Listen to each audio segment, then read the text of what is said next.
Lahir dari darah balap, bukan sekadar bakat instan. Veda Ega Pratama bukan sekadar remaja yang tiba-tiba jago ngebut di sirkuit. Dia lahir dari rahim dunia balap. Sosok sang ayah, Sudarmono, yang lebih dikenal sebagai Momon, bukan orang sembarangan. Ia adalah pembalap nasional yang kenyang pengalaman, veteran di medan keras motocross dan road race era 90-an. Dari sejak balita, Veda sudah terbiasa mencium aroma oli dan suara knalpot. Rumah mereka bukan rumah biasa, lebih mirip bengkel pribadi. Saat anak lain main bola plastik, Veda justru diajak ayahnya ke lintasan tanah. Inilah bibit balap sejati. Tidak perlu diiming-imingi piala, karena dari kecil dia sudah tahu, balapan itu bukan soal gaya, tapi perjuangan. Dan yang lebih penting, itu warisan keluarga. Veda bukan cuma dididik jadi cepat, tapi juga jadi tangguh. Dan sejak itulah, dunia balap tahu akan lahir penerus berdarah Indonesia yang bukan cuma berbakat, tapi punya DNA petarung sejati. Dulu ingin jadi crosser, bukan pembalap sirkuit. Siapa sangka, awalnya Veda malah jatuh cinta ke motocross, bukan road race. Dalam wawancaranya, Veda jujur bilang, inspirasi balapnya datang bukan dari sirkuit MotoGP, tapi dari YouTube, video motocross ekstrim, jumping, lumpur, dan manuver gila. Saya dulu pengen banget balap motocross, katanya. Lihat ayahnya latihan lompat di lintasan tanah, Veda terpukau. Tapi alih-alih langsung diajak naik motor, Momon membiarkan Veda tertarik duluan. Itu trik jenius, tanamkan hasrat bukan paksaan. Sampai akhirnya Veda minta sendiri, mau coba naik motor. Lintasan pertama, bukan aspal, tapi tanah merah. Dan dari situlah, hasrat berubah jadi obsesi. Veda bukan dipaksa balapan, dia mengejar balapan itu sendiri. Inilah akar mentalitas yang kelak membedakan Veda dari pembalap lain. Dari anak kecil pengagum motocross, dia berubah jadi pejuang road race, tapi tetap bawa semangat liar khas off-road yang membentuk karakternya. Didikan ayahnya bukan biasa, tegas tapi bukan otoriter.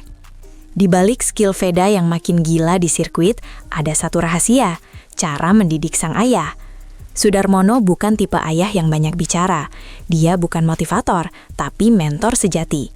Saat Veda mulai balapan kecil-kecilan, sang ayah hanya beri satu pesan, lakukan yang benar, jangan tiru kesalahan saya. Kalimat sederhana tapi dalam, artinya Sudarmono tidak ingin Veda mengulang kegagalan masa lalunya. Ia membimbing tapi tidak mendikte. Ia koreksi tapi tidak menghukum. Dia tahu dunia balap zaman sekarang berbeda, maka ia tidak memaksakan gaya lama, tapi membuka ruang agar Veda menemukan gayanya sendiri. Inilah pelajaran penting, bukan hanya soal teknik, tapi soal karakter.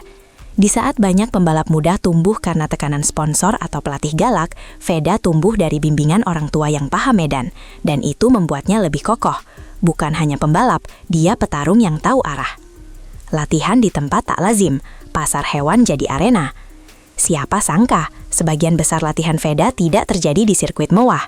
Justru salah satu tempat latihan paling ikoniknya adalah parkiran Pasar Sapi Siono di Gunung Kidul. Ya, ini bukan lelucon. Disinilah Veda dan sang ayah menyulap lahan kosong jadi trek latihan. Motor mini, aspal kasar, dan rintangan tak terduga jadi menu harian. Mengapa tempat ini dipilih?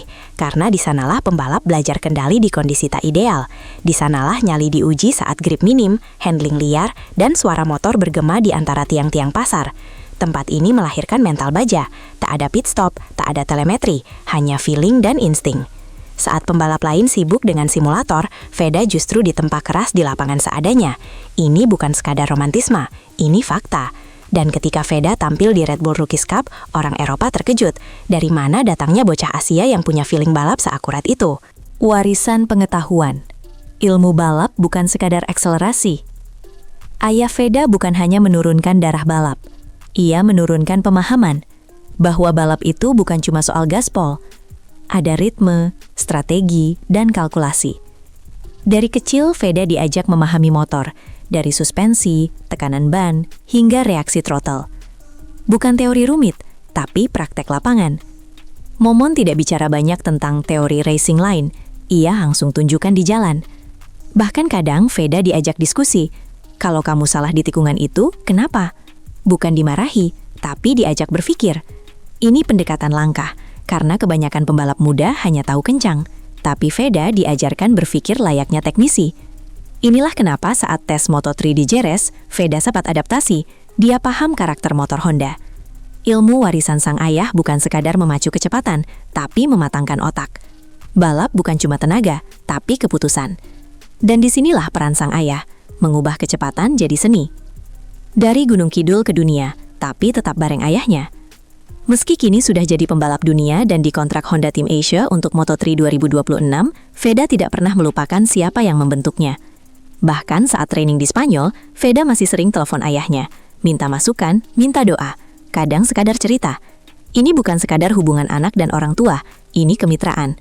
Sudarmono bukan manajer, bukan pelatih resmi, tapi dia mentor spiritual Veda.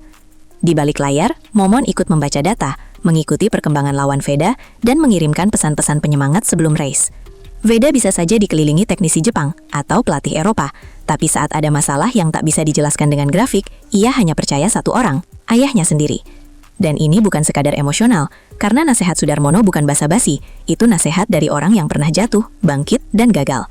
Kini, giliran Veda yang membuktikan ilmu warisan itu berhasil menembus dunia. Latihan fisik tanpa gym, mental baja dari rumah. Jangan kira Veda ditempa di gym mahal atau pelatih kekar ala Eropa. Sebelum ke Moto3, Veda latihan fisik khas kampung. Lari di bukit karst, renang di sungai, angkat beban dari jirigen air. Semua dipandu langsung oleh sang ayah. Dan ini bukan asal keringat. Semua program disesuaikan dengan kebutuhan balap, stamina, refleks, dan konsentrasi. Bahkan untuk memperkuat mental, sang ayah kadang mengajak Veda naik gunung. Mereka mendaki bareng, tidur di tenda, jauh dari sinyal dan gadget. Di sanalah Veda belajar tenang, fokus, dan disiplin. Menurut Momon, ketenangan adalah senjata utama pembalap. Bukan hanya soal ngebut, tapi soal kapan menunggu dan kapan menyerang. Dan benar saja, mental ini terlihat saat Veda menyalip di detik-detik akhir di Mugello. Dia bukan cuma cepat, dia sabar, strategis, dan matang. Semuanya dimulai bukan dari pedok, tapi dari alam liar tempat ia dibesarkan. Filosofi jangan tiru saya yang justru menguatkan. Salah satu kutipan paling kuat dari Veda adalah, ayah saya bilang, lakukan seperti yang dia lakukan, tapi jangan tiru kesalahan dia. Ini bukan klise, ini filosofi hidup. Sudarmono bukan pembalap sempurna, ia pernah jatuh, kalah, bahkan tersisih dari arena nasional. Tapi alih-alih menyembunyikan itu, ia buka semua kepada anaknya. Ia jadikan kegagalannya sebagai peta jalan untuk Veda. Jangan balap hanya demi piala, jangan tergoda sponsor instan, fokus pada proses, bukan sorotan kamera. Ini yang membuat Veda lebih bijak daripada umurnya. Saat pembalap lain sibuk cari sensasi, Veda lebih suka latihan flat track diam-diam, memperbaiki cornering, dan memahami ban. Bukan karena dia takut kalah, tapi karena dia tahu balap adalah perjalanan panjang. Nasihat sang ayah bukan larangan, tapi peringatan, dan itulah yang menjadikan Veda tak hanya cepat, tapi juga tahan banting di dunia yang penuh tekanan. Dari motocross ke Moto3, adaptasi yang tak semua bisa lakukan. Veda adalah contoh langka, pembalap muda yang bisa bertransisi dari motocross road race dengan mulus. Ini bukan hal sepele. Banyak pembalap gagal, karena terbiasa lompat bukan menikung. Tapi Veda membuktikan bahwa insting dari motocross justru membantunya lebih agresif di tikungan, lebih berani buka gas saat grip tipis. Dan semua ini tidak terjadi tiba-tiba. Sang ayah punya peran besar dalam transisi ini. Ia tahu, jika ingin Veda sukses di aspal, dia harus dilatih sedari dini dengan dua dunia, tanah dan aspal. Maka setiap minggu Veda digilir, hari ini motocross, besok mini GP. Ini menciptakan keseimbangan unik, agresivitas liar, dan kontrol presisi. Ketika banyak rider Eropa kehilangan kendali saat basah, Veda justru nyaman, karena dia terbiasa di lintasan becek.